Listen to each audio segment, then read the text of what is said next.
The Selfish Path to Romance. Download Chapter 1 for free at drkenner.com and at amazon.com. I suppose we could share a table. There's a couple of seats available there. Oh, good Lord. You can't sit with strange women. Why not? I'm not in the mood. You know, just try to relax. I wouldn't know what to say. Niles, please. Hello, ladies. Excuse me. Would you mind terribly if we joined you until another table opens up? Oh, please do. Oh, thank you. Oh, look, Niles, the table's opened up. Oh, no, don't. Stay. Oh, yes. Well, I'll go get us some coffees.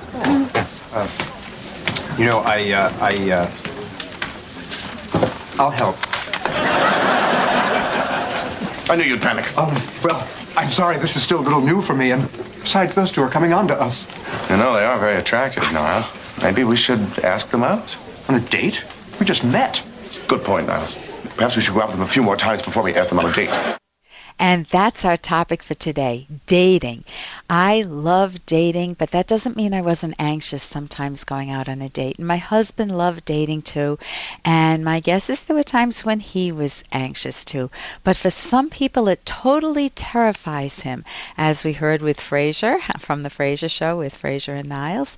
What can you do if you feel a little anxious or very anxious about dating, and yet you want a romantic partner? Dr. Steve Orma specializes in just this type of a situation. He's a clinical psychologist and he's a coach in the San Francisco Bay Area, and he specializes in helping adults overcome anxiety and stress-related issues. Welcome, Dr. Orma. Thank you for having me. Let's talk about social anxiety in the dating scene. What is social anxiety? Yeah, well, social anxiety is the feeling of being anxious in a social or a performance situation, such as dating, which is sometimes both. And the anxiety is usually caused by the fear of being judged negatively or doing something embarrassing in that situation. So what if they don't like me? What are some of the thoughts that people have when they're feeling really anxious? They're, say I'm about to date someone or you're about to date someone and we're both feeling very anxious. What are some thoughts that might go through our minds?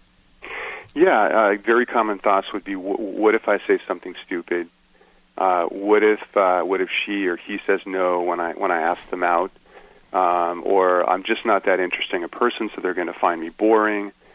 It would be a disaster if I get rejected. So it's usually a lot of these what-if type of questions where there's a negative twist to it, where the person's anxiety gets ramped up because they're thinking these bad things are going to happen.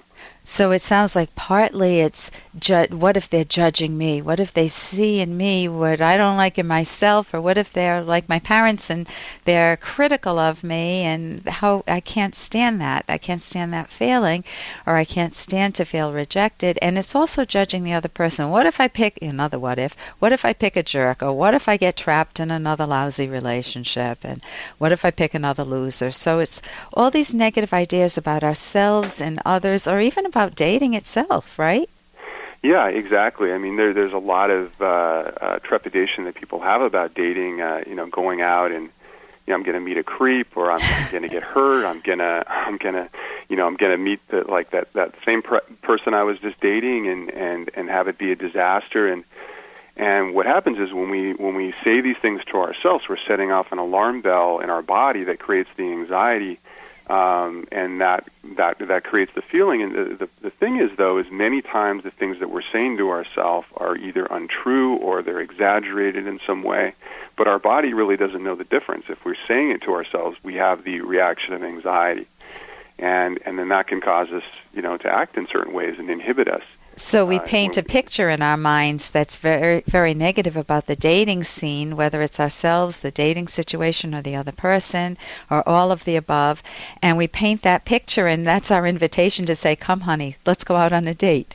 And it's really hard to do that with yourself if you've painted an ugly picture of dating.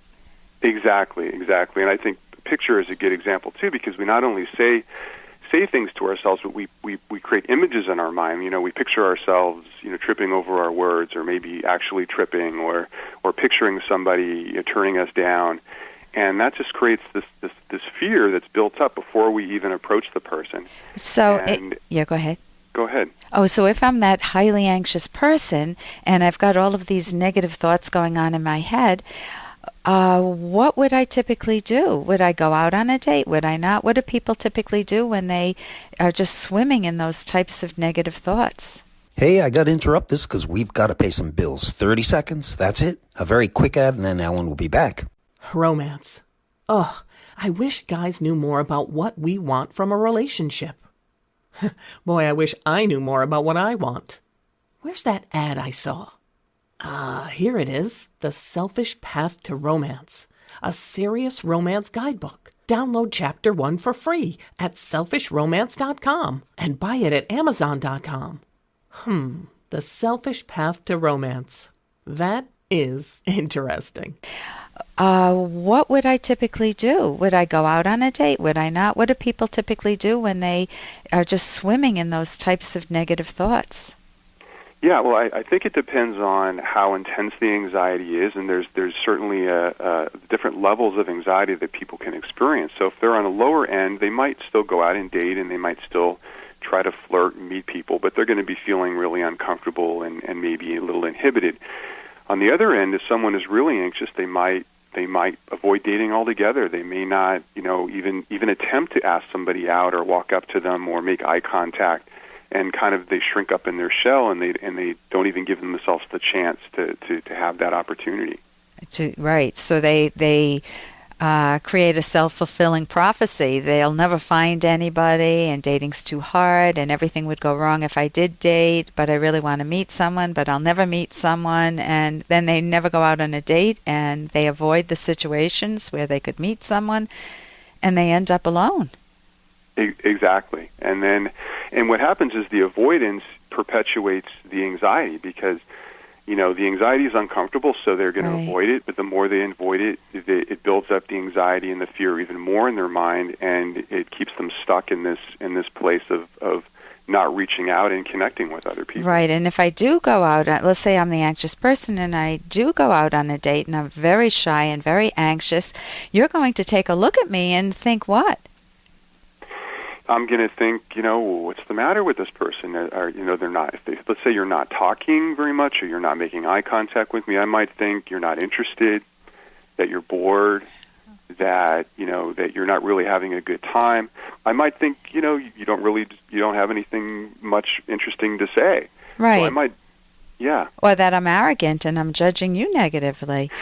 Exactly. Yeah. So you're by not talking, you're sending these messages that might have nothing to do with who you really are. So let's get right to what could I do? I'm a person that's afraid to go out dating, and I come to you. You're my therapist. What would you advise me to do? I'm highly anxious. What are some tips you could give me? I think the first thing I would do is just normalize the anxiety that everybody, most people anyway, feel some anxiety when they're going to go out and date. So, to feel some anxiety is normal. But beyond that, if it's getting in the way of you actually reaching out, I would say a couple of things. Number one, you want to identify what you're saying to yourself. So some of those thoughts we were saying earlier, I'm going to get rejected, I'm going to, this is going to be a disaster, I'm going to say something stupid, is to identify what you're saying to yourself and evaluate that thought for, how true is that? When you have walked up to somebody and said hi, did they reject you, or did it go okay? Or if you have been rejected in the past or turned down, was it such a disaster, or did you survive? No, I survived. So what would you do next? So the other thing is, in addition to looking at and challenging thoughts, is really taking action, is putting yourself in the situations that you're afraid of, because avoidance, as I said, perpetuates the anxiety. So if you're afraid to go up and talk to somebody, you need to go up and talk to somebody.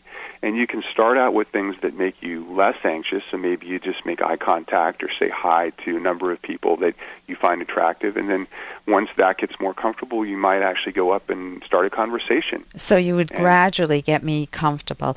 And how can people get in touch with you? If they want to contact you, how could they do that, Steve?